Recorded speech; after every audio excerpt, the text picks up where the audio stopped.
네, 할렐루야. 오늘도 예배의 자리를 사모하여 이 자리에 나오신 여러분 예수님의 이름으로 환영하고 축복합니다. 오늘 하나님께서 여러분 이 자리에 나오신 것을 그 어떤 것보다 기뻐하실 줄로 믿습니다. 함께 앉은 자리에서 잠잠히 묵상 기도했으면 좋겠는데요. 오늘의 드려지는 그 예배가 영과 진리의 예배 되도록 주님 도와주십시오. 함께 그렇게 간구하는 마음으로 기도하도록 하겠습니다. 함께 기도합니다.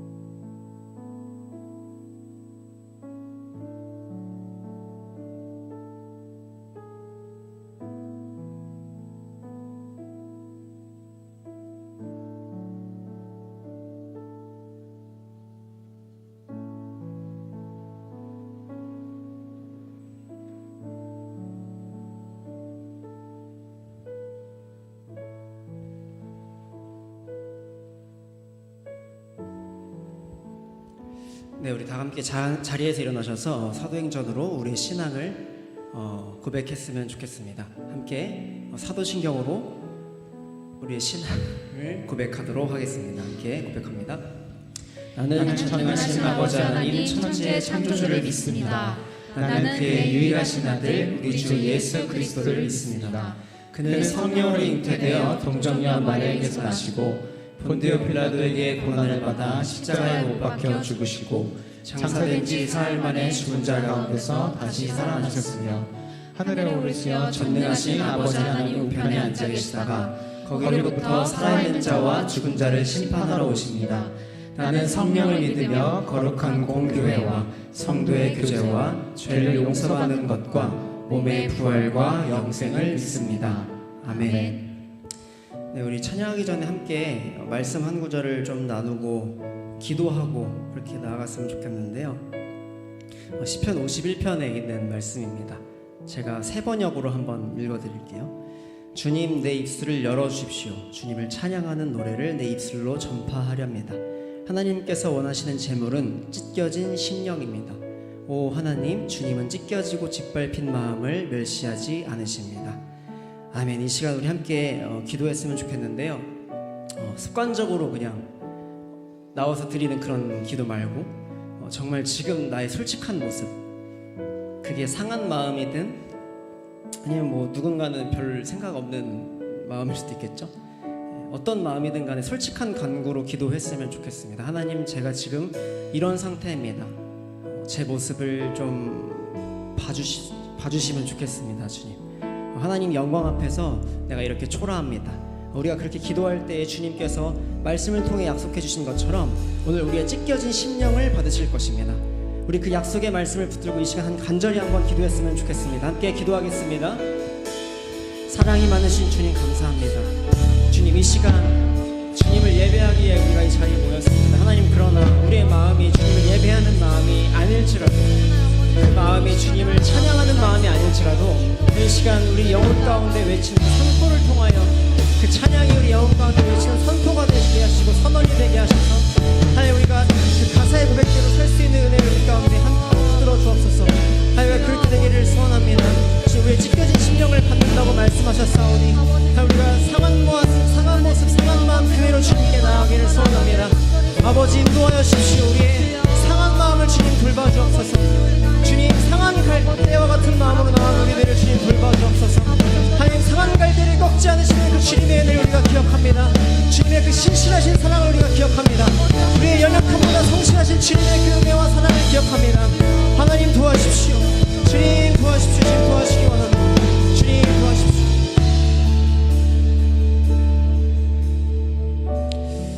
주님, 여기 상한 갈대와 같은 마음으로 나온 이들이 정말 많이 있습니다. 한 주간 나도 모르게 상처받고 시들어버린 마음들이 있습니다. 어디를 어떻게 고치고 회복해야 하는지도 막막한 마음들이 있습니다. 그들의 찢겨진 마음을 주님 만져주옵소서. 우리를 긍휼히 여겨주옵소서. 우리가 이 시간 오직 예수 그리스도의 그 능력의 이름에 힘입어 당신의 임재를 구합니다. 감사드리며 예수님 이름으로 기도합니다. 아멘.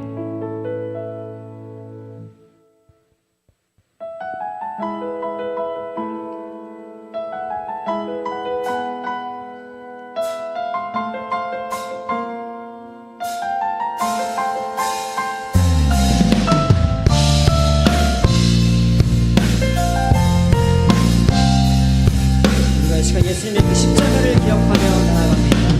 예수님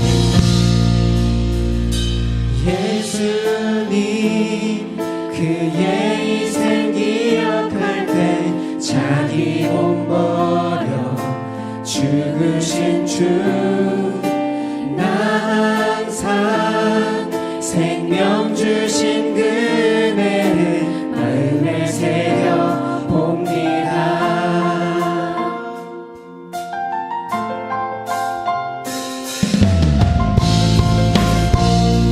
다시 한번 찬양합니다.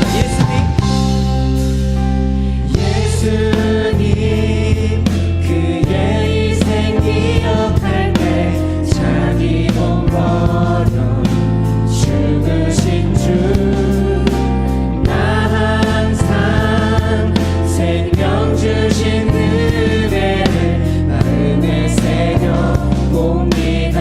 마음에 새겨봅니다. 마음에 새겨 봅니다. 주 달리신 십자가를 내가 볼 때 주님의 자비 내 마음을 겸손해 주께 감사하며 내 생명 주께 드리네. 이 절로 찬양합니다. 이제는 저 높은 곳에 앉으신 하늘과 땅의 왕 되신 주 나 이제 놀라운 구원의 은혜 높여 찬양하리라. 높여 찬양하리라.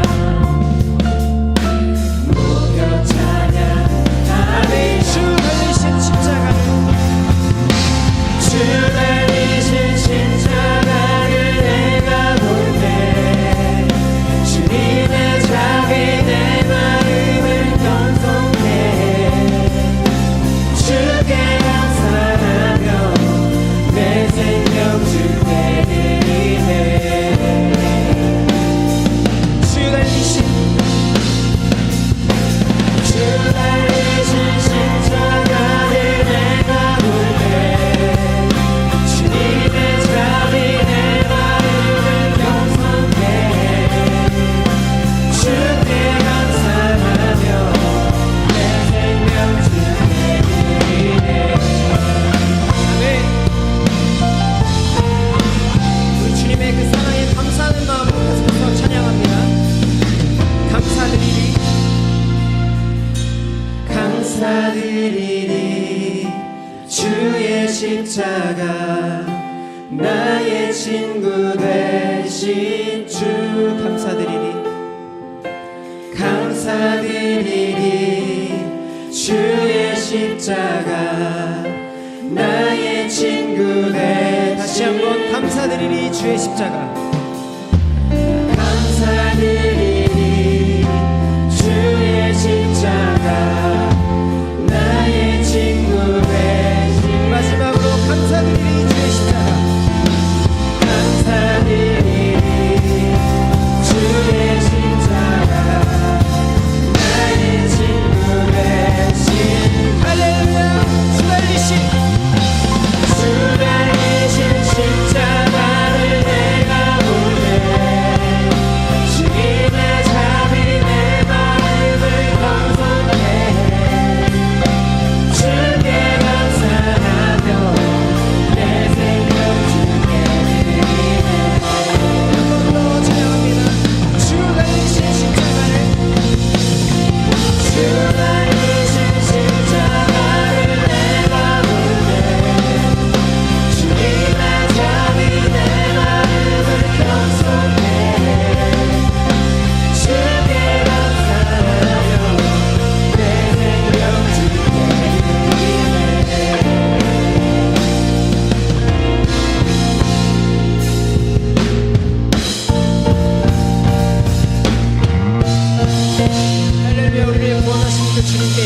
박수를 드립시다. 할렐루야.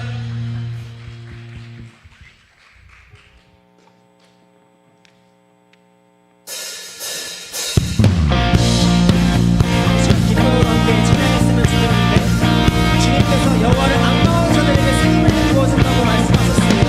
우리가 그 약속의 말씀을 신뢰하며 함께 기쁨으로 찬양했으면 좋겠습니다. 새 힘들이 주를 바랄 때 우리 주를 바랄 때새 힘들이 주를 바랄 때 우리 한 번 더 찬양합니다. 새 힘들이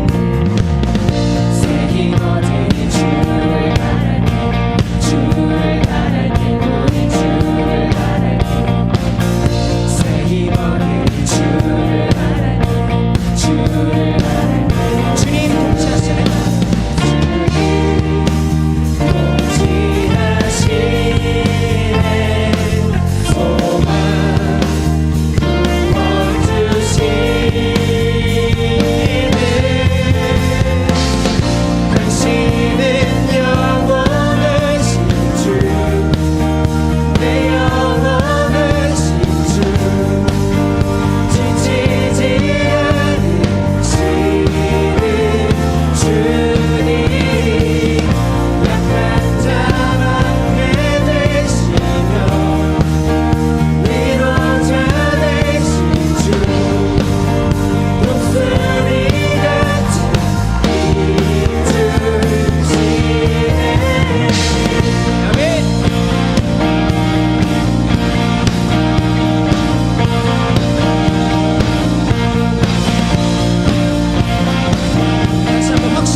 주를 찬양합니다.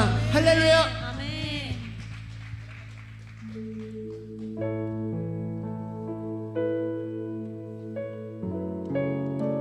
네, 우리 마지막으로 함께 찬양하실 텐데 나를 끝까지 포기하지 않으시는 그 주님, 죽기까지 사랑하시는 그 예수 그리스도의 십자가 사랑이 이 시간 이곳에 모인 우리 모두의 마음 가운데 다시 한번 실제적으로 구체적으로 살아 숨쉬기를 소원합니다.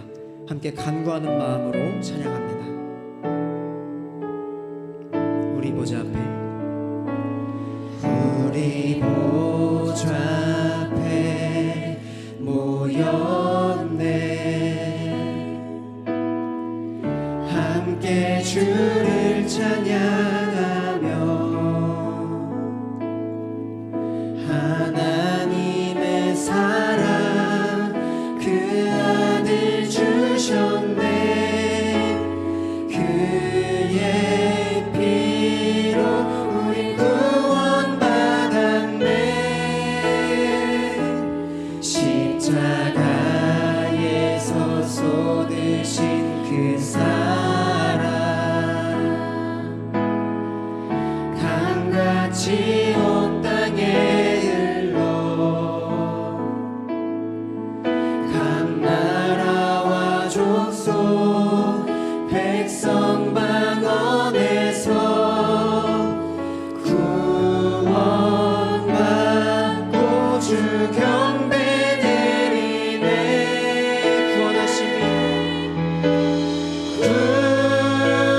구원하심이 보좌에 앉으신 우리 하나님과 어린 양께 있도다. 구원하심이 보좌에 앉으신 우리 하나님과 어린 양께 있도다. 우리 가사를 생각하면서 다시 한번 처음부터 고백합니다. 우리 보좌 앞에, 우리 보좌 앞에 모여 함께 주를 찬양하겠습니다. 함께 주를 찬양하며 하나님의 사랑, 하나님의 사랑 그 아들 주셨네. 그의 피로 우리 구원받았네.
전에 기도했으면 좋겠습니다. 하나님, 우리는 날마다 썩 없어질 것을 추구하고 우리의 삶의 모습은 주님을 예배하기에 늘 초라하고 모자른 모습들 뿐입니다. 주님, 그러나 우리 가운데 예수 그리스도를 허락하셔서 그런 우리 가운데 하나님께 나아갈 수 있는 방법을 우리 가운데 알려주시고, 또 특별히 말씀 우리 가운데 허락하셔서 우리가 주님을 예배하고 찬양할 수 있도록, 우리가 주님과 교제하며 주님과 사귈 수 있도록 우리를 인도하여 주심에 너무나 감사드립니다. 주님, 우리가 이제 말씀 앞으로 나아가기를 소원합니다.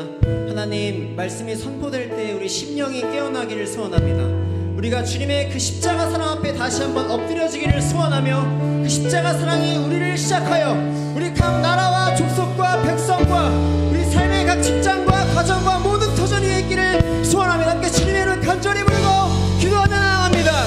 주여,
거룩하시고 자비로우신 하나님 아버지, 역사의 주인이 되시며 지금도 우리를 사랑으로 인도하시는 주님을 찬양합니다. 죄와 사망에서 우리를 건져주시고 하나님의 자녀 삼아주신 은혜에 감사드립니다. 지난 한 주간도 우리의 삶을 붙드시고 지켜주셨음을 고백합니다. 하루를 살아가는 힘과 숨쉬는 순간까지도 모두 주님의 은혜였음을 기억합니다. 오늘도 우리를 예배의 자리로 불러주시니 감사합니다. 주님, 사순절의 시간을 지나며 십자가를 묵상한다고 말하면서도 여전히 나 자신을 내려놓지 못했던 모습을 돌아봅니다. 주님의 뜻보다 내 생각을 앞세우고 말씀보다 세상의 기준을 더 따랐던 우리의 연약함을 용서하여 주옵소서. 십자가 앞에서 우리를 다시 낮추시고 예수님의 보혈로 우리의 마음을 깨끗하게 하여 주옵소서. 회개의 고백이 말로 끝나지 않고 삶의 변화로 이어지게 하옵소서. 성령 하나님, 오늘 이 태바프리 청년부 공동체 예배 가운데 함께하여 주옵소서. 우리가 드리는 찬양이 형식이 아니라 진심의 고백이 되게 하여 주시옵고, 이 자리 가운데 하나님을 인격적으로 만나는 귀한 시간이 되게 하여 주옵소서. 각자의 삶의 자리에서 고민하고 기도하는 제목들을 주님께서 아시오니 하늘의 위로와 힘, 지혜를 더하여 주옵소서. 이 세상 속에서 믿음을 지키며 빛과 소금의 역할을 감당하는 귀한 청년들이 되게 하여 주옵소서. 교회를 위해 기도합니다. 보이는 곳과 보이지 않는 자리에서 섬기는 모든 손길을 기억하여 주시고, 청년부 리더들과 부정부감님들, 교역자들, 찬양으로 영광 돌리는 언엔딩 찬양팀 위에 은혜를 더하여 주옵소서. 그들의 헌신이 기쁨이 되게 하여 주시고 삶 가운데도 좋은 열매로 이어지게 하여 주시옵소서. 또한 우리 교회가 섬기고 있는 인도와 캄보디아, 그리고 주님께서 마음에 두신 열방 가운데 복음이 전해지게 하옵소서. 현지에서 복음을 전하시는 선교사님들의 건강과 가정을 지켜주시고 어떤 상황 속에도 복음의 소망을 붙들게 하옵소서. 우리 또한 기도와 순종으로 함께 동역하는 공동체가 되게 하여 주옵소서. 오늘 말씀을 전하시는 이한호 목사님을 붙들어 주옵소서. 준비하신 말씀이 분명하게 선포되게 하시고 듣는 우리의 마음을 열어주셔서 말씀을 통해 깨닫고 돌아보게 하시며 다시 결단하게 하여 주시옵소서. 그 말씀 안에서 치유와 회복의 은혜를 경험하게 하여 주시옵소서. 사순절의 시간을 지나며 십자가를 아는 것에 머물지 않게 하시고 십자가를 따라 사는 삶으로 나아가게 하옵소서. 우리 안에 그리스도의 마음이 더 깊어지게 하시고 부활의 소망으로 오늘을 살아가게 하여 주시옵소서. 이 모든 말씀 우리를 끝까지 사랑하시는 예수 그리스도의 이름으로 기도드립니다. 아멘.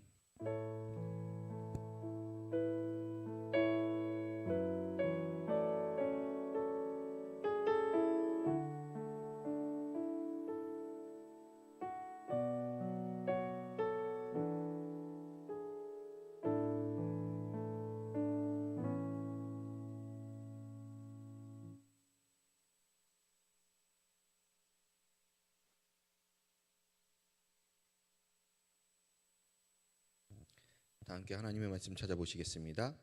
창세기 4장 6절에서부터 15절의 말씀입니다. 창세기 4장 6절에서 15절의 말씀입니다.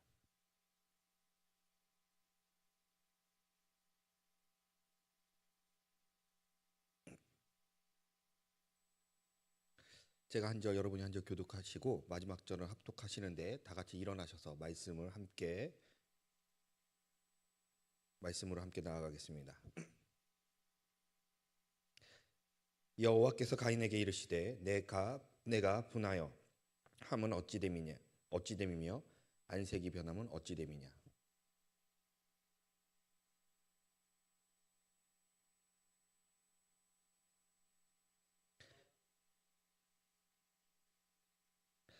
가인이 그의 아우 아벨에게 말하고 그들이 들에 있을 때에 가인이 그의 아우 아벨을 쳐 죽이니라.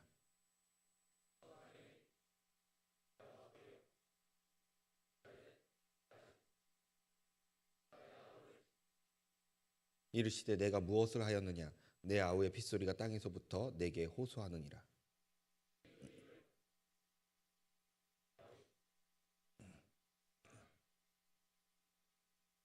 내가 밭을 갈아도 땅이 다시는 그 효력을 내게 주지 아니할 것이요 너는 땅에서 피하며 유리하는 자가 되리라.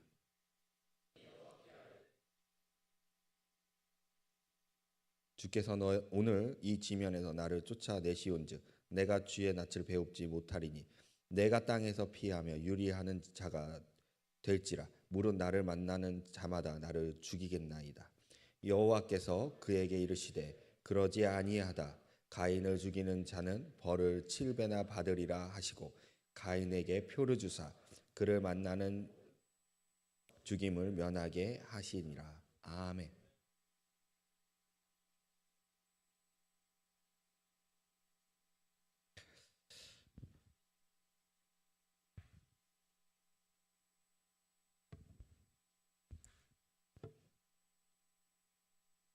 여러분, 하나님은 가인에게 두 가지를 말씀하셨습니다. 첫 번째로는요, 너의 죄를 다스려라. 두 번째로는 너가 무슨 죄를 지었는지 아느냐. 사실 두 번째 말은 하나님이 돌려 다르게 이야기하셨죠. 너의 아우가 어디 있느냐. 하나님 이미 다 아시는 분이시고 그의 죄를 아셨기에 그 아우를 찾는 말을 하시면서 그 이면에는 너가 지금 무슨 죄를 졌는지 알고 있느냐라고 물어보신 겁니다. 죄의 길을 들어서지 않도록 또는 들어섰을지라도 자신의 죄에 대해서 회개하라는 하나님의 사랑과 자비의 마음이 들어있는 주님의 말씀입니다. 오늘날 우리에게도 이렇게 동일하게 말씀하세요. 너는 죄를 다스려라. 그리고 죄를 지었을지라도 너가 지금 무슨 죄를 지었는지 알고 있느냐.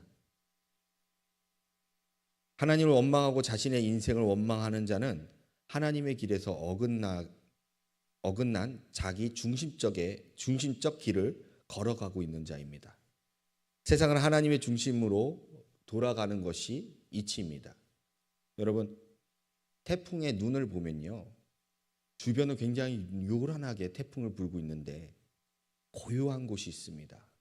바로 태풍의 눈이라고 하는 그 부분이 날씨가 맑고 굉장히 고요합니다.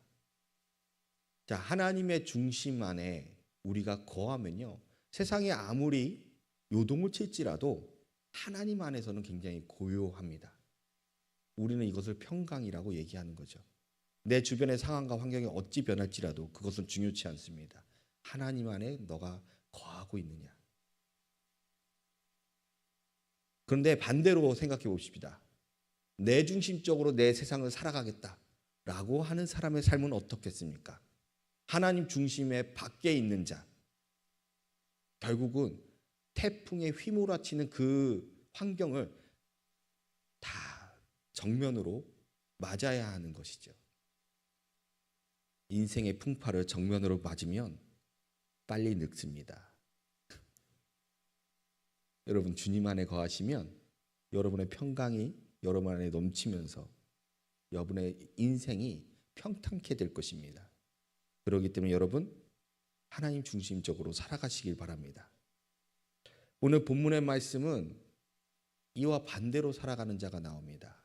오늘 본문의 말씀의 주인공은 가인이죠. 하나님은 정말 가인을 너무나 사랑하셨어요. 그냥 이 본문 4장의 말씀을 보면 누가 봐도 하나님은 가인을 미워한 것처럼 보이겠지만 하나님은 정말 사랑하셨어요. 그랬기 때문에 두 가지를 말씀하셨던 겁니다. 죄를 다스려라. 너의 아우가 어디 있느냐? 너가 지금 짓는 죄가 무엇인지는 알고 있느냐? 그를 사랑하셨기 때문에, 그를 너무나 사랑하셨기 때문에 말씀하신 겁니다. 본문 7절 말씀 보겠습니다. 내가 선을 행하면 어찌 낯을 들지 못하겠느냐? 선을 행하지 아니하면 죄가 문 앞에 엎드려 있느니라. 죄가 너를 원하나 너는 죄를 다스릴지니라. 겉면으로 하나님께서 왜 가인에게 이런 말씀을 하셨는가? 가인이 무엇이 문제였는가? 오늘 본문 말씀보다 좀 앞에 있는 1절에서부터 5절의 말씀을 간단하게 이야기한다면 하나님의 방식이 아닌 자신의 방식, 즉 가인의 방식으로 하나님 앞에 예배를 드림으로 인해 가인의 예배가 하나님 앞에 연락되지가 받아들여지지가 않았다는 겁니다. 그리고 반대로 하나님의 방식으로 드렸던 아벨의 예배는 하나님이 받으셨다라는 거예요. 우리나라 성경에서는 표현이 명확치가 않은데 영어 성경의 표현을 보면 가인의 예배를 on offering이라고 하고 아벨의 제사를 the offering이라고 얘기합니다. 예배의 종류는 다양할 수 있어요. 그런데 그 예배가 하나님이 원하시는 하나님의 방식의 예배가 되어야 한다는 겁니다. 가인은 그러지 못했다라는 것이죠. 아벨이 어떤 제사를 드렸기 때문에 하나님이 받으시는 예배가 됐는가? 양의 머리서부터 발끝까지, 육신의 가죽에서부터 피 한 방울까지 하나님 앞에 온전하게 드려지는 예배, 피의 제사를 하나님 앞에 다 드렸기 때문에 하나님이 이 예배를 받아들였다라는 것입니다. 예배는요, 하나님과의 교제입니다. 예배를 통하여서 하나님의 형상과 모양이 드러나야 하고요. 죄송합니다. 예배자의 내면과 삶이 이 예배를 통해서 변화가 일어나야 하고 하나님의 형상이 온전히 드러나야만 합니다. 그런데 가인이 자기 방식의 예배를 드리면서 하나님의 형상과 모양이 드러나는 것이 아니라 자기중심적 예배로 인해서 자신의 악이 드러났다라는 겁니다. 사실 악이 드러나서 깨닫게 된다면 정말 하나님의 은혜인 거죠. 근데 그것을 깨닫지 못하고 그 악을 죄로 승화시켜 버립니다. 변질된 거죠. 자기 중심의 생각으로 드린 그 예배가 자신의 인생을 변질시켜 버린 겁니다. 하나님이 원하시는 예배가 아니기 때문에 주의 역사와 변화가 일어날 수가 없고 오히려 죄악이 드러나 버린 겁니다. 아무리 화려하게 예배를 우리가 드릴지라도 하나님이 원하시는 예배, 하나님 중심적 예배를 드리지 아니한다면 우리의 삶은 절대 변화가 되지 않을 뿐만 아니라 우리의 공동체 안에서도 악이 드러날 수밖에 없다라는 것입니다. 이러한 상황에서 가인이 자신의 악이 드러난 상황에서 자신의 문제점을 찾기보다는 아벨을 탓하고 하나님을 원망하는 죄를 범합니다. 이 죄로 인해 하나님은 마음을 다스려라라고 얘기했지만 가인은 이것을 받아들이지 못하고 죄를 범합니다. 무슨 죄인가요? 바로 살인입니다. 살인. 자신의 마음을 다스리지 못함으로 인해서 자신의 동생인 아벨을 죽여버리는 거예요. 폐륜을 저지릅니다. 하나님은 분명히 말씀하셨어요. 이 일이 일어나기 전에 분명히 말씀하셨습니다. 죄가 너를 원하나 너는 죄를 다스릴지니라. 자기 방식의 예배가 가인의 감정이나 생각을 분별하지 못하게 만들었다라는 것입니다. 자기중심적 예배 드리시는 분들은 이것이 옳은 것인지 아닌지 분별할 수가 없다라는 거예요. 분별 없는 생각과 마음은 예배에서 끝나는 것이 아니라 그대로 삶에서도 드러나게 되는 것입니다. 우리에게 분별할 능력이 필요해요. 그럼 무엇으로 분별을 해야 하는가? 분별의 능력이 없다라는 것은 분별의 기준도 없다라는 겁니다. 분별의 기준이 없는 것은 무엇이 옳은지를 판단할 수가 없다라는 겁니다. 다시 얘기한다면 지금 가인에게는 하나님 중심적이 아니라 자기 중심적 예배를 드렸기 때문에 하나님의 기준이 그 안에 없기 때문에 분별할 수가 없었던 거예요.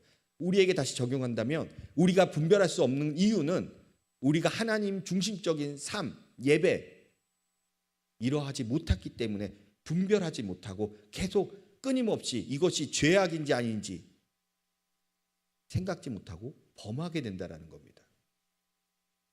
여러분 죄에서 멀어지고 여러분의 삶을 변화시키시고 악을 끊어내고 싶으십니까? 그러면 그 기준이 우리 안에 기준이 하나님이 되셔야만 합니다. 하나님이 내 삶의 기준이 되어 주셔야만 우리는 분별하고 끊어낼 수가 있는 거예요. 두 번째로 하나님은 말씀하세요. 뭘 얘기하셨냐면 가인한테 본문 9절입니다. 여호와께서 가인에게 이르시되 내 아우 아벨이 어디 있느냐? 그가 이르되 내가 알지 못하나이다. 내가 내 아우를 지키는 자니이까. 내 아우 아벨이 어디 있느냐? 하나님의 이 질문은 너의 죄를 지금 너가 알고 있느냐라고 말씀하시는 겁니다. 가인의 대답이 무엇입니까? 내가 아우를 지키는 자입니까? 이것은요 하나님께서 말씀하시는 것이 무엇인지를 정확하게 알고 있었기 때문에 회피하는 대답인 것입니다. 죄를 하나님께서 말씀하시는 그 순간, 기준이 되어주시는 그 하나님께서 말씀하시는 그 순간 가인은 깨달은 겁니다. 내가 죄를 범했구나. 그리고 이곳으로 벗어나고자 책임을 회피하고자 합니다. 이러한 모습은 성경 앞으로 가면 있지요. 바로 아담과 하와의 범죄입니다. 하나님이 먹지 말라는 그 과일을 먹음으로 인해서 선악과를 먹음으로 인해서 하나님이 물어봅니다. 아담아 어디 있느냐? 내가 먹지 말라는 과일을 왜 먹었느냐? 그때 아담이 뭐라고 회피하나요? 하나님이 주신 저 여인 때문에 내가 먹었습니다. 하나님 잘못했어요 라는 말이 아니라 하나님이 주신 저 여인 때문에. 하와도 역시 얘기합니다. 하나님 뱀 때문에.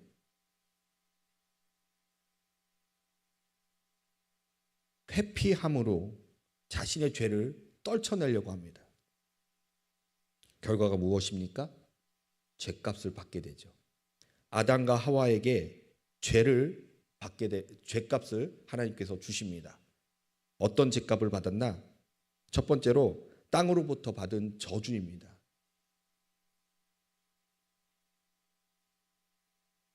첫 번째로 항상 넘어가죠. 아담과 하와가 하나님의 말씀을 어기고 죄를 짓고 얻은 죄값은 무엇이었냐면 창세기 3장 17절 후반부하고 19절 후반부 전반부를 보면 이렇게 말씀하십니다. 17절 후반부입니다. 너는 내 평생에 수고하여야 그 소산을 먹으리라. 19절 전반부입니다. 내가 흙으로 돌아갈 때까지 얼굴에 땀을 흘려야 먹을 것을 먹으리니. 하나님 주시는 것을 부족함 없이 크게 수고하고 노력하지 않아도 먹고 누림을 얻을 수 있었던 것이 바로 에덴입니다. 근데 그 에덴에서 이제는 그들의 잘못 때문에 생명을 유지하기 위해 땀을 흘리고 수고하여야 자신의 생명을 유지할 정도의 소산을 먹을 수 있게 된 겁니다. 그런데 가인의 죄로 인해서 이제는 더 심각해지죠. 본문 11절과 12절의 말씀입니다. 땅이 그 입을 벌려 내 손에서부터 내 아우의 피를 받았은즉 내가 땅에서 저주를 받으리니 내가 밭을 갈아도 땅이 다시는 그 효력을 내게 주지 아니할 것이요 너는 땅에서 피하여 유리하는 자가 되리라. 가인이 죄로 인해서 얻게 된 것이 무엇이었는가? 첫 번째로는요, 땅이 생산력을 대폭 잃어버리게 되는 것. 두 번째로는 하나님의 얼굴을 볼 수 없게 된다는 것. 세 번째로는 어느 한 곳에 정착할 수 없이 떠도는 삶을 살게 된다는 것. 네 번째로는 누구든지 가인을 보면 죽이려고 하는 것. 이 네 가지의 죗값을 받습니다. 아담과 하와는 그저 하나님이 어긴 죄로 하나님과의 관계만 훼손이 되었다면 가인은 자신의 죄로 인해서 사람과의 관계로 훼손된 것뿐만 아니라 하나님과의 관계도 훼손된 것입니다. 이에 따라서 삶의 터전에서 그는 살아가기 어려운 존재가 되죠. 자기 중심적, 자기 방식의 삶을 살아갔던 그의 행동이 죄가 되었고 그 과정 중에 땅을 더럽혔다는 겁니다. 가인은 죄로 얻게 된 땅의 저주가 그의 삶을 모두 어그러뜨려 버려요. 농부였기 때문에 그가 심고 거두려고 하더라도 땅이 그것을 주지 아니하고 오히려 떠돌아다녀야 하는 인생, 떠돌아다니면서 누군가 자기를 죽일까 봐 두려워해야 하는 인생으로 바뀌어 버린 것입니다. 오늘 본문 말씀인 가인의 죄를 통해 우리는 기억해야 하는 것이 무엇이냐면 세상과 사람에게 죄를 지으면 인간관계만 영향을 받는 것뿐만 아니라 하나님과의 관계도 심각하게 훼손된다는 것입니다. 그 결과가 인생의 고난이라는 거예요. 내가 누군가에게 잘못한 것은 없었는지 되돌아보고 이걸로 인해서 하나님과의 관계가 무너지지는 않았는지 점검해 봐야 한다는 것입니다. 땅은 세상을 의미합니다. 세상의 윤리라는 기준이 있습니다. 이는 인간관계를 위해 만들어진 문화이며 법인 것이죠. 이에 어긋나는 행동에서 세상은 자비가 없습니다. 세상은 인류가 세운 법에서 어긋나면 이에는 이, 눈에는 눈이라는 기준을 세워서 벌을 내립니다. 이것이 사람이 죄를 지었을 때 받게 되는 두 번째 세상의 시선입니다. 본문 14절의 말씀을 보면 주께서 오늘 이 지면에서 나를 쫓아내시온즉 내가 주의 낯을 배웁지 못하리니 내가 땅에서 피하며 유리하는 자가 될지라 무릇 나를 만나는 자마다 나를 죽이겠나이다. 가인은 알았습니다. 주님의 형벌을 받고 난 뒤에 자신에게 주어진 모든 것들은 하나님을 떠났기 때문에 그 모든 것들을 누릴 수 없다는 것을 확신했어요. 자신이 수고하고 농사를 지었고 그에 따라서 소산을 얻었는데 이제는 그것을 받을 수 없고 자신이 보호를 받았는데 이제는 보호도 받을 수 없다는 것. 윤리적으로 이해할 수 없는 폐륜을 저지른 자신에게 누군가가 자기를 죽이지 않을까 두려워하며 살아갈 수밖에 없다는 겁니다. 좀 이해가 되지 않나요? 아담, 하와, 아벨 그리고 가인 이렇게 네 식구가 살았는데 누군가가 죽인다면 누굴까요? 우리가 성경에 간략하게만 나와 있다 보니까 이 네 명의 가족 외에는 그 누구도 없었을 거라고 생각을 하고 있는데 가인과 아벨은 가족을 이미 이루고 있는 상태입니다. 고대 근동 문화에서 각 집안의 명예를 보존하는 일을 매우 중요하게 여기는데요. 아무리 작은 일일지라도 그것이 불명예라면 온 집안이 합심해서 이것을 씻어내려고 노력을 합니다. 근데 지금 가인이 아벨을 죽인 거예요. 그럼 아벨의 집안 안에서는 이 명예를 씻어내기 위해서 어떻게 하겠습니까? 온 집안이 가인을 죽이고자, 그래서 명예를 씻어내고자 노력할 것입니다. 왜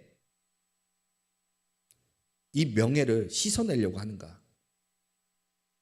이것을 걷어내지 않으면요, 볼품없는 약한 집안이라고 생각을 하게 되는 겁니다. 그리고 남들에게 죽임을 당하든지 반대로, 아니면 이용을 당하든지 둘 중에 하나가 되는 것이죠. 그래서 누구보다도 강해 보이기 위해서, 누구보다도 굳건한 집안임을 드러내기 위해서 이 명예를 씻어내고자 가인을 죽이려고 한다는 겁니다. 가인은 이것을 알았고 자신의 가정을 보호하기 위해서, 자기 목숨을 보호하기 위해서 했던 행동이 무엇이냐면 바로 성을 쌓았다라는 겁니다.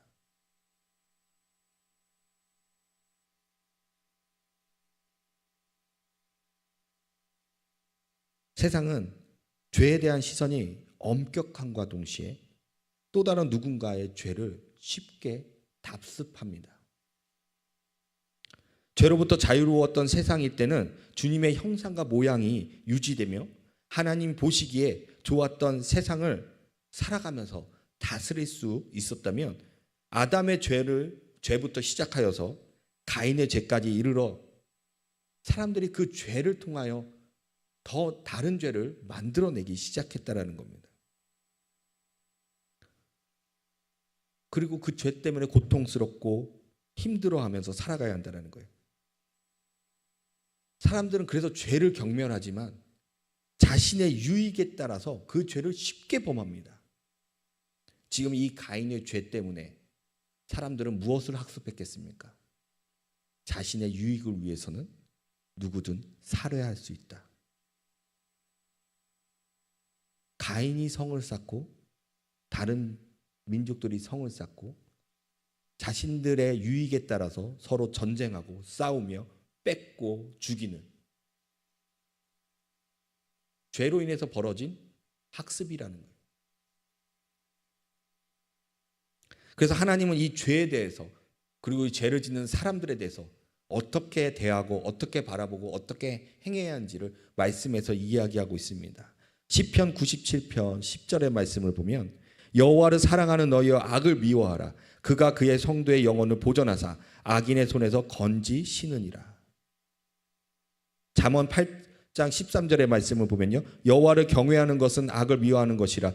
나는 교만과 거만과 악한 행실과 패역한 입을 미워하느니라. 반대로 우리에게 죄악을 범한 이들에게 어떻게 하라고 말씀을 이야기하고 있는가?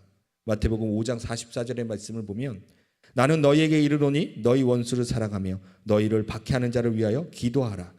로마서 12장 20절에서 21절의 말씀을 보면 내 원수가 줄이거든 먹이고 목마르거든 마시게 하라. 그리함으로 내가 숯불을 그 머리에 쌓아 놓으리라. 악에서 지지 말고 선으로 악을 이기라. 이러한 말씀을 근거를 해서 4, 5세기에 성 어거스틴이라는 신학자가 이런 말을 합니다. 사람에 대한 사랑과 죄에 대한 미움으로. 이를 인용하여서 마하트마 간디가 이렇게 말합니다. 죄는 미워하되 사람은 미워하지 말라. 원수를 갚는 것은 주님의 있기 때문입니다. 하나님은 죄를 그냥 두시지 않습니다. 공의로 심판하시는 분이세요. 하나님은 악을 미워하시기 때문입니다. 오직 주의 백성의 영혼에만 관심이 있으세요. 그래서 용서하시고 사랑하시고 품으시는 것입니다. 그러므로 죄악을 범했을 때에 하나님의 심판은 갑절로 임할 수 있지만 그 심판을 통하여서 우리를 회개케 하시고 하나님은 우리를 구원하시는 것입니다. 그러므로 우리는 하나님의 마음으로 죄악을 범한 이들에게 긍휼한 마음으로 불쌍히 여겨야 하는 것입니다. 하나님의 마음으로, 사랑으로 대해야 하는 것입니다. 세 번째로 하나님의 자비는 영혼 구원에 있습니다. 요한복음 3장 17절의 말씀을 보면 하나님이 그 아들을 세상에 보내신 것은 세상을 심판하려 하심이 아니요 그로 말미암아 세상의 구원을 받게 하려 하심이라. 여러분, 하나님은요 세상을 심판하는 거에 관심이 없으세요. 하나님의 관심은요 영혼 구원에 있다라는 것입니다. 이 세상의 모든 사람의 영혼을 구원하는 데 관심이 있으시다는 거예요. 죄를 범해서 하나님 그것에 대한 것은 갑절로 심판은 하시지만 그 심판의 목적이 벌하기 위함이 아니라 하나님의 사랑하시는 그 사람의 영혼을 구원하기 위함에 있다라는 것입니다. 요한계시록 6장을 보면요 이렇게 말합니다. 큰 소리로 불러 이르되 거룩하고 참되신 대주제여 땅에 거하는 자들을 심판하여 우리 피를 갚아주지 아니하시기를 어느 때까지 하시려 하나이까 하니. 어느 때까지니까. 여러분, 나에게 뭔가 죄를 범한 사람에게 또는 세상의 악한 것을 보면서 우리는 도대체 주님이 살아계시다면, 하나님의 공의가 있다면 이 세상을 벌하시는 것이 맞지 않으십니까? 언제까지 이것을 참으셔야 합니까? 세상을 변화시키셔야 하지 않으세요? 하나님, 가인이 자기 동생을 죽였는데 그에게 표를 주는 것이 아니라 그에게 심판하시고 죽이셔야 하는 게 마땅하지 않으시나요?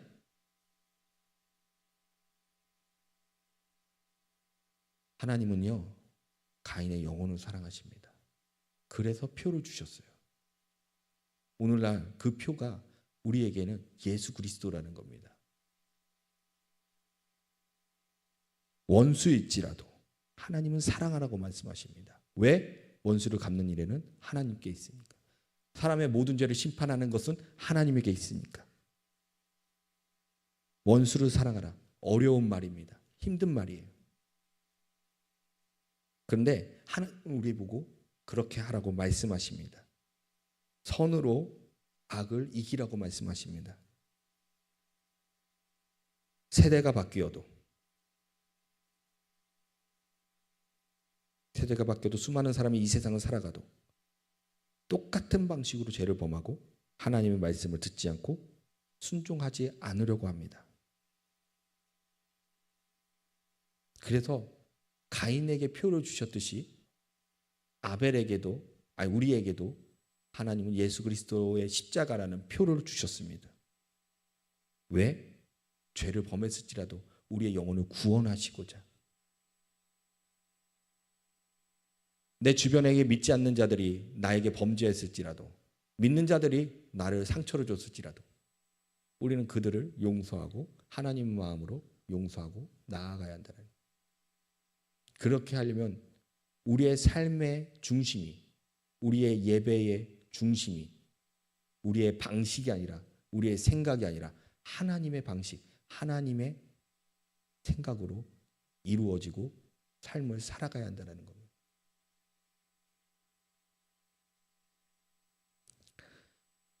말씀을 끝맺겠습니다.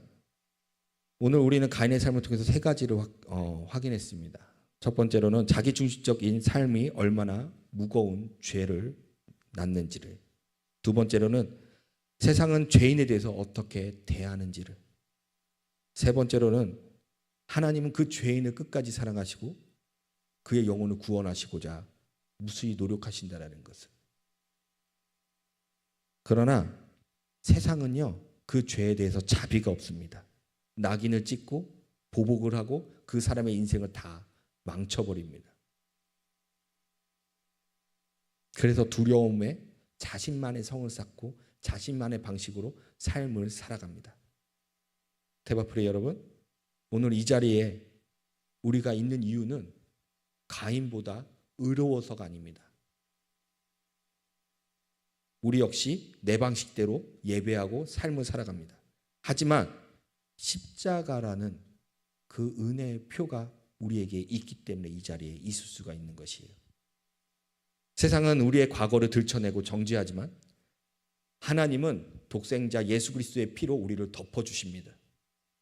그 놀라우신 하나님의 자비 앞에서 우리가 어찌 감사하지 않을 수 있겠습니까? 나 같은 죄인을 용납하신 그 크신 하나님의 사랑이 바로 우리를 구원으로 인도하십니다. 이번 한 주 나를 향한 하나님의 끝없는 자비와 그 압도적인 용서 앞에 온 마음을 다해 감사하기 원합니다. 그 용서의 감격이 원수까지도 사랑하며 세상을 이기 힘이 되어 여러분의 삶을 이끌어가기를 주님의 이름으로 축원합니다. 이 시간에 주님 앞에 찬양 드리기 원합니다. 내 삶은 주의 것. 이 찬양을 통해서 하나님, 내 삶의 방식이 내 중심이 아니라 하나님 중심이 되게 해달라고. 그래서 죄악의 삶이 아니라 하나님의 삶을 살아갈 수 있게 해달라고 다 같이 찬양 드리시겠습니다. 예, 하나님의 그늘 아래 찬양 드리시겠습니다.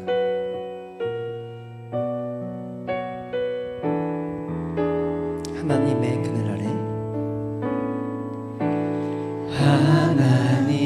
하나님의 그늘 아래 내 모든 것 다 내려놓고 나 잠잠히 주를 묵상하네. 그 놀라우신 은혜는 끝이 없는 주의 사랑 강물 되어 흘러 내 영혼에 자유함 주시네. 날 새롭게 하시네. 하나님 사랑, 하나님 사랑, 그 사랑 날 자유케 하네. 하나님 사랑, 그 사랑 날 회복해. 한 번 더 축하합니다. 하나님 사랑, 하나님 사랑, 그 사랑 날 자유케 하네. 하나님 사랑, 그 사랑 날 회복해 하네. 주님, 내 방식대로 쌓아올린 삶 속에서 교만의 성벽을 허물게 하시고 나 같은 죄인의 조건 없이 품어주신 십자가, 하나님의 자비 앞에 날마다 감격하게 살게 하여 주시옵소서. 원수까지도 사랑하게 하시고 선으로 악을 이기는 하나님 중심의 삶을 살게 하여 주시옵소서. 우리 짧게 다 같이 기도하시겠습니다. 주여, 하나님의 사랑 안에 있기를 원합니다. 주님께서 우리 가운데 허락하신 하나님의 자비와 사랑으로 우리가 충만해지기를 소원하며 그것이 우리만 품고 있는 것이 아니라 하나님 우리 주위에 있는 모든 이들을 향하여 그 자비와 은혜와 사랑이 흘러가기를 간절히 소원합니다.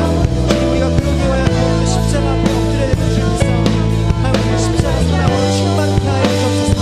주님의 그늘 아래, 주님의 그 사랑 안에 우리가 있기를 간절히 소원합니다. 하나님 도와주십시오. 주님의 그 사랑을 더 알기를 원합니다. 주님의 그 사랑 앞에 더욱더 엎드려지기를 소원합니다. 하나님 도와주십시오. 우리의 삶이 주님의 것입니다. 아버지 도와주십시오. 우리가 선으로 악을 이기기를 간절히 소원합니다. 하나님 우리 안에 사랑과 자비가 풍성하신 하나님, 오늘 저희는 가인의 말씀을 통해 우리 내면에 숨겨진 완악함과 그보다 더 크고 깊은 하나님의 용서를 마주하였습니다. 하나님, 가인처럼 하나님 중심이 아닌 나의 삶의 내 중심의 삶을 살아가고 있지 아니하는지, 내 방식대로 예배하고 있지 아니하는지, 내 감정대로 판단하며 내 힘으로 나를 보호하려고 애쓰느라 하나님을 바라보고 있지 아니하는지 나를 돌아보고 회개하게 하여 주시옵소서. 세상은 우리의 죄를 정죄하고 낙인 찍으며 이에는 이 눈에는 눈이라 말하며 갚으라고 말하지만, 주님, 하나님의 마음으로 우리가 그들을 품고 용서하고 사랑할 수 있게 하여 주시옵소서. 하나님께서 영혼을 사랑하듯 우리도 우리의 마음속 안에 주님의 자비로 우리가 주의 은혜를 받았던 것처럼 우리도 그들을 용서하고 하나님 아버지 그들을 품을 수 있는 우리의 마음을 주시옵소서. 나를 용납하신 그 사랑에 힘입어 이제는 나에게 상처 준 원수까지도 긍휼히 여기며 악에게 지지 않고 선으로 악을 이기는 참된 그리스도인의 삶을 살게 하여 주시옵소서. 우리의 인생의 피난처 되시는 우리 주 예수 그리스도의 이름으로 기도드리옵나이다. 아멘.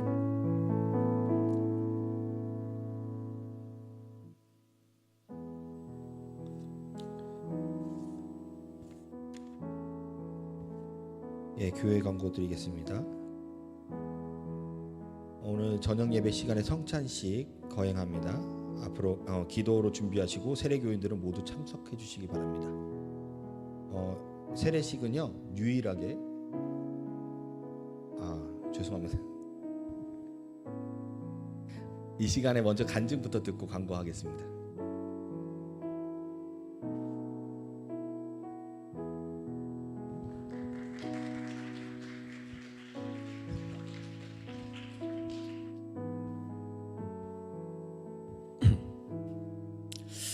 제일 맛있기. 이번 북인도 단기 선교를 다녀온 청년일부 공위동기 김찬희입니다. 혹시 힌디어로 단야바드가 무슨 뜻인지 아십니까? 모르시겠죠? 네. 선교 기간 내내 가장 많이 들었던 힌디어 바로 감사합니다라는 뜻입니다. 저희가 간 DDC 교회는 쓰레기 매립장 인근 오물과 쓰레기가 뒹구는 환경 가운데 자리 잡고 있었습니다. 하지만 그곳 성도님들의 기도 가운데에는 쉼없이 단야바드가 터져 나왔습니다. 좋은 환경에서도 불평만 하던 저는 그 고백 앞에 고개를 들 수 없었습니다. 그분들의 감사는 제 무뎌진 신앙을 되돌아보게 되는 하나님의 선물과도 같았습니다. 그렇게 저의 불평이 부끄러움으로 바뀔 때쯤 제 안에 숨어있던 교만을 가장 날카롭게 찌른 사건이 있었습니다. 이번 저희 DDC 팀에는 선교팀의 막내인 중학생 대한이가 함께했습니다. 아직 어린 나이라 집사님의 집사님이신 아버지와 동행했는데요. 하루는 아버지 집사님께서 나 같은 게 뭐라고 이분들을 위해 기도해 줄까 라며 자책하실 때 중학생 대한이가 아버지에게 이렇게 말했다고 합니다. 아빠, 자만하지 마. 우린 그저 파이프일 뿐이야. 모든 건 하나님이 하시는 거야. 그 이야기를 전해 듣는데 순간 눈시울이 붉어졌습니다. 그렇습니다. 저는 그저 하나님의 은혜가 흘러가는 통로인 파이프일 뿐이었습니다. 인도에서 준비한 모든 사역이 제가 공들여서 하는 일이라고 착각했던 것, 그리고 제 부족함을 탓하며 자책했던 마음조차 결국 내가 잘해야 한다는 교만이었음을 깨닫고 깊이 회개했습니다. 그렇게 나라는 자아를 내려놓고 사역에 임하자 하나님께서는 저를 세밀하게 위로해 주셨습니다.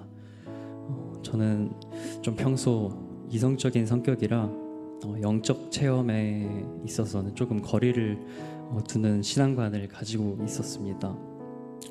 그런데 현지 가정 신방 사역을 마친 후 전도사님께서 저에게 말씀하셨습니다. 원래 방언 기도를 하시나요? 저는 그저 한국말로 열심히 기도했을 뿐이라 처음엔 잘못 들으셨겠지 라며 애써 외면했습니다. 그러나 팀원들의 증언이 계속되자 좀 당황스럽기도 하고 한편으론 참 신기하기도 했습니다. 하지만 그 순간 저에게 중요한 것은 제가 방언을 했는가 하지 않았는가가 아니었습니다. 어떤 현상이 일어났는지가 아니라 그 상황을 통해 하나님께서 제 마음에 무엇을 말씀하고 계신지였습니다.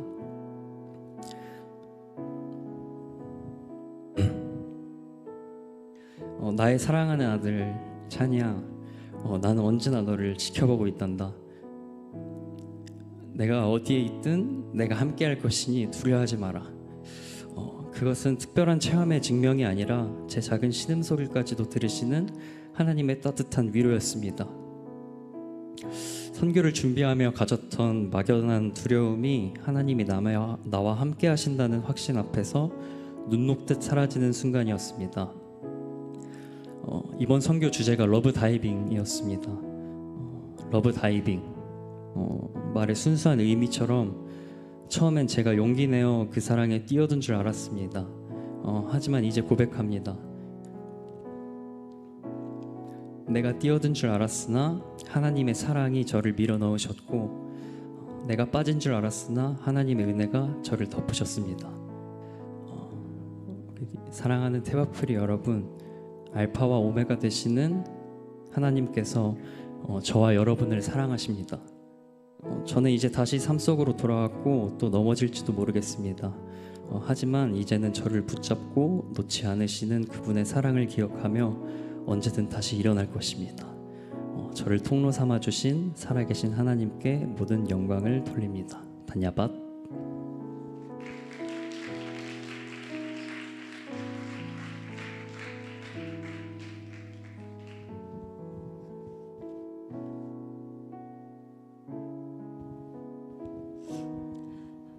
나마스테. 네, 저는 이번 북인도 단기선교 A팀으로 섬기고 돌아온 김민서입니다. 짧은 시간이지만 저와 함께 하신 하나님을 나눠보려고 합니다. 작년에 약 12시간 기차를 타고 험난한 오프로드를 지나며 만난 우다이프로의 귀한 성도님들이 아직도 생생합니다. 휴대폰 앨범에 있는 그들을 꺼내볼 때마다 한 번 더 기도하며 추억하곤 합니다. 이어 이번 선교 역시 그들을 만나고 싶었지만 더욱 극심한 핍박의 상황으로 인해 만날 수 없어서 아쉬웠습니다. 하지만 1년 내내 인도 선교를 손꼽아 기다렸기 때문에 바로 신청했으며, 어쩐지 주님 저 가게 해주세요, 정말 가고 싶습니다 라는 기도가 절로 나오게 되는 어려움이 있었습니다. 직장에서 업무 비중이 늘어나게 되어서 어렵게 느껴지고 처음에 일하는 기쁨보다 그만두고 쉬운 길을 선택하고 싶은 나약한 마음이 매일 올라왔습니다. 우습게도 한편으론 그래도 잘해내고 싶고 그들에게 잘 보이고 싶고 좋은 성과를 내고 싶은 마음도 있었고, 어떻게 보면 당연한 마음이었습니다. 그래서 매일 꾸짖지 않으시고 후히 주시는 하나님께 지혜를 구하며 나아가고 있었지만 뭔가 마음이 많이 지쳐 있었습니다. 작년 여름 캄보디아 선교를 시작으로 이번에도 팀장으로 섬기게 되어 내가 해야 한다는 책임감의 무게와 부담감이 또 한 번 짓누름을 느꼈고 두려워졌습니다. 인간적인 잘하고 싶은 마음, 또 내가 내 능력으로 하려고 하는 마음, 그것은 교만이었습니다. 하지만 하나님은 이런 저를 긍휼히 여기시고 항상 제 안에 두려움을 통하여 일하셨습니다.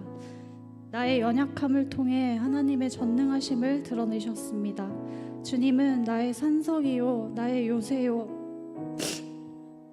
나의 유일한 소망이심을 다시 확인시켜 주셨습니다.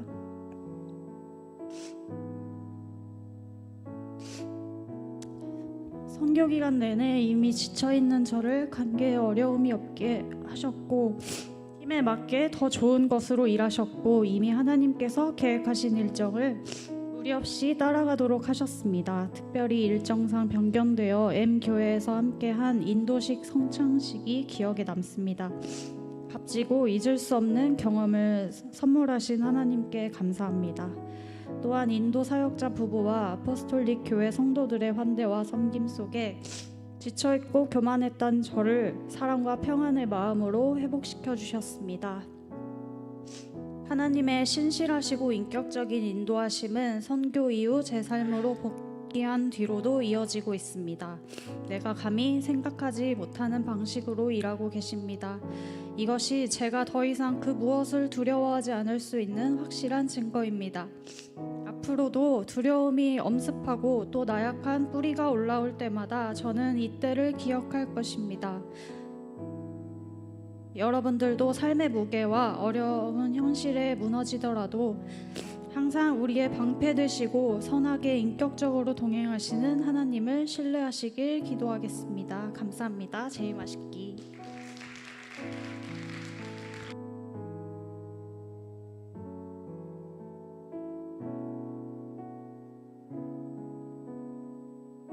이 시간에 준비하신 예물 하나님 앞에 올려드리시겠습니다.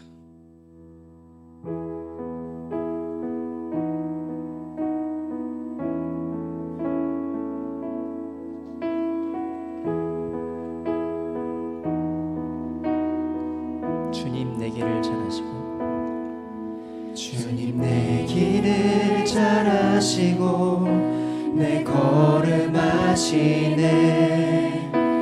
어둠에서 빛을 내시는 그분을 믿네. 무엇으로 주를 섬길지 어디로 가야 할지 헤매이는 나를 아시고 길을 여시네.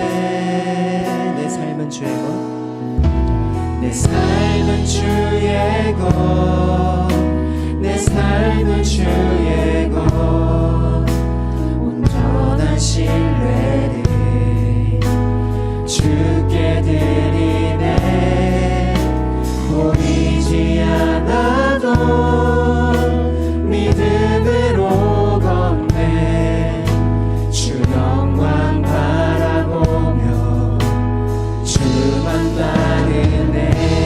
내 삶은 주의 것 내 삶은 주의 것, 내 삶은 주의 것, 온전한 신뢰를 주께 드리네.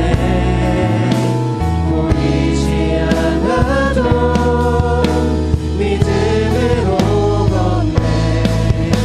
주 영광 바라보며 주만 따르네. 사랑과 진리의 하나님, 오늘 가인의 말씀을 통해 우리의 예배와 삶이 어떻게 해야 하는지를 깨닫게 하시니 너무나 감사합니다. 내 생각과 내 방식 이런 것이 기준이 아니라 하나님 교만한 마음을 내려놓고 이제 하나님이 주인이 되시는 삶 살기로 결단하며 주님 앞에 예물을 드리게 하여 주시옵소서. 이 예물은 단순한 물질이 아니라 우리의 삶의 모든 것이 하나님의 것임을 인정하고 고백하는 것입니다. 내 중심의 성을 쌓기 위해 물질을 사용하는 인생이 아니라 하나님의 자비가 흘러가는 통로로 쓰임받는 인생 되게 하여 주시옵소서. 가인처럼 보답 없는 수고에 원망하는 자가 아니라 아무런 조건 없이 십자가 용서의 표를 주신 그 은혜에 감격하며 드리는 손길 되게 하여 주시옵소서. 드려진 이 예물이 쓰이는 곳마다 하나님의 자비가 선포되게 하시고 세상의 정죄와 두려움 속에 떨고 있는 영혼들을 구원하고 위로하는 일에 귀하게 사용되게 하여 주시옵소서.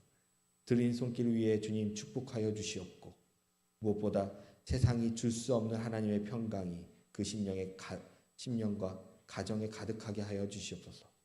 우리 인생을 가장 귀하게 여기시는 우리 주 예수 그리스도의 이름으로 기도드리옵나이다. 아멘. 예, 드디어 다시 광고. 예, 오늘 성찬식 한다고 말씀드렸습니다. 세례 교인이라면 공동체로서 유일하게 우리가 드러낼 수 있는 이 성찬식에 꼭 참여하심으로 내가 주와 함께 동행하는 그리스도님을 함께 나누는 시간이 됐으면 좋겠습니다. 오늘 유아 세례 입교의 문답이 오후 4시에 있었는데 이거 오늘 하시는 분들이 오늘 세례식을 하고 입교식을 합니다. 또 함께 참여해 주셔서 함께 축복해 주시면 감사하겠습니다. 2026년 은혜광송 본 부흥성회가 달라스 중앙감리교회 이성철 목사님을 모시고 성숙한 그리스도인이라는 주제로 3월 22일 주일 저녁부터 25일 수요일 저녁까지 진행됩니다. 많은 분들이 참여해 주시면 감사하겠습니다. 은혜광성교회 찬양단 2026년 예배자 컨퍼런스가 은혜 가운데 진행 중에 있습니다. 3월 14일 토요일까지 매주 토요일마다 진행되고 있습니다. 오전 10시 아가페 채플에서 진행되고 있는데 많은 기도 부탁드립니다. 기간장 협의회가 이번 주 3일 기도회 후에 아가페 채플에서 모입니다. 회장님들과 그리고 부장님, 부감님들이 꼭 참석해 주시면 감사하겠습니다. 담임 목사님 카페 봉사가 매주 수요일 오후 3시부터 6시까지 있는데 3월에는 4일과 11일에 있습니다. 청년부 광고해 주시겠습니다.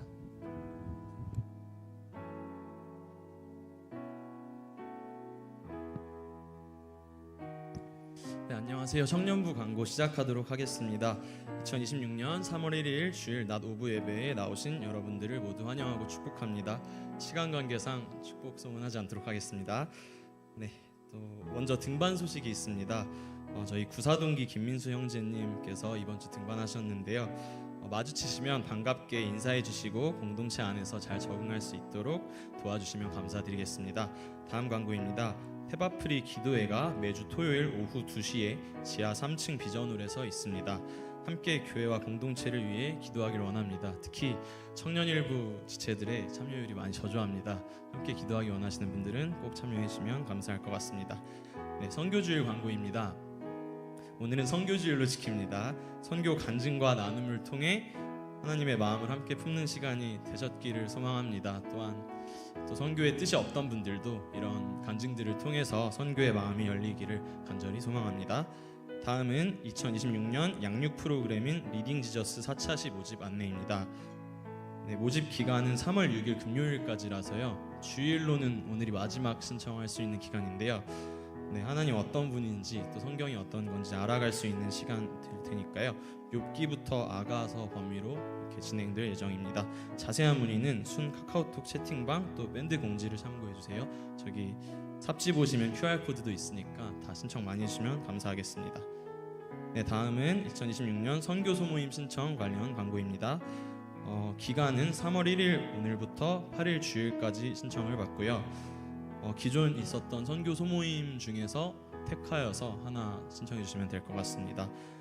다양한 팝업도 할 것 같고요. 또 재밌게 할 것 같으니 모든 지체분들은 한 가지 선교 소모임에 꼭 속해 계셨으면 좋겠습니다.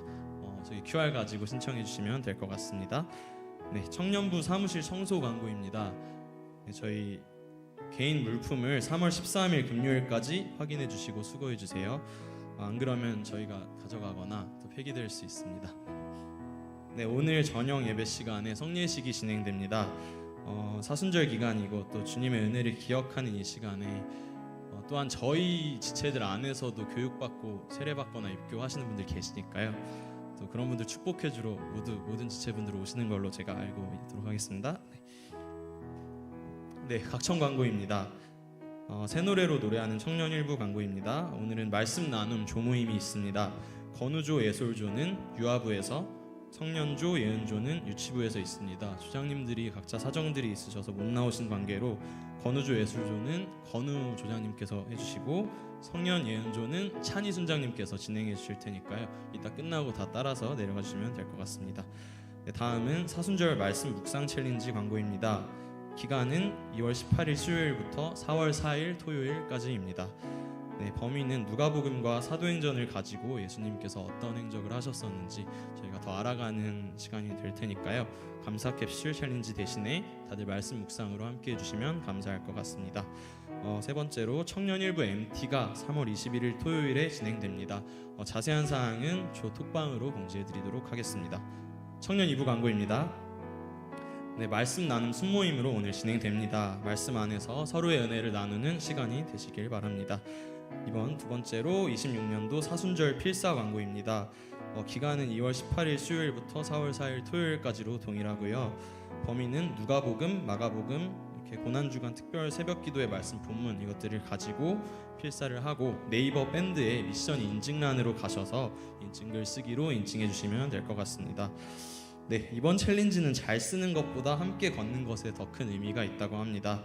말씀으로 하나 될 수 있는 청년 이브가 되길 기대하며 모두 함께 해주셨으면 좋겠습니다. 마지막으로 경건생활 챌린지 안내입니다. 금요 은혜기도회 이후 9시 반쯤 기도 모임 참여와 매일 큐티를 통해서 경건생활에 함께 합시다. 네, 청년부 광고 이상으로 마치겠습니다. 감사합니다. 축도하심으로 예배를 마치도록 하겠습니다.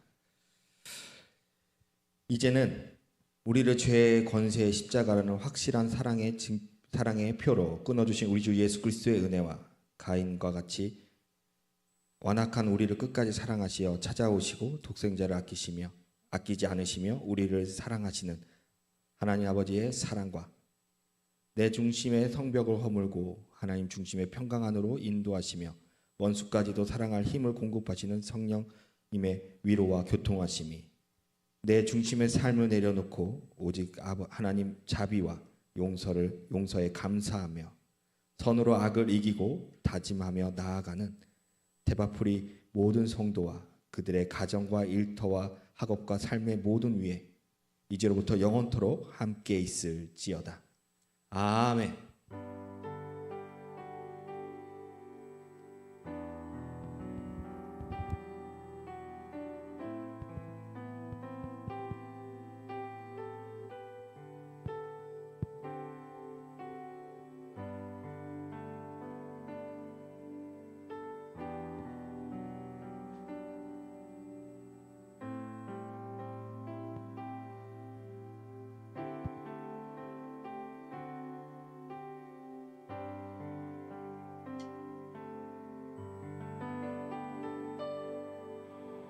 네, 우리 다 같이 자리에서 일어나셔서 그 하나님께 받은 자비와 사랑을 우리 각 삶의 자리로 흘려보내는 그 결단으로 나아가겠습니다.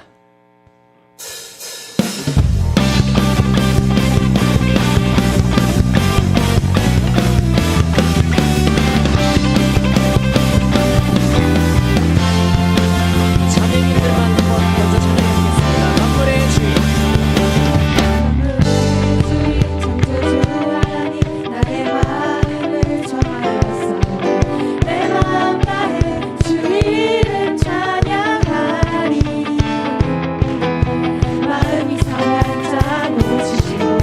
쓰러진 자를 일으키시고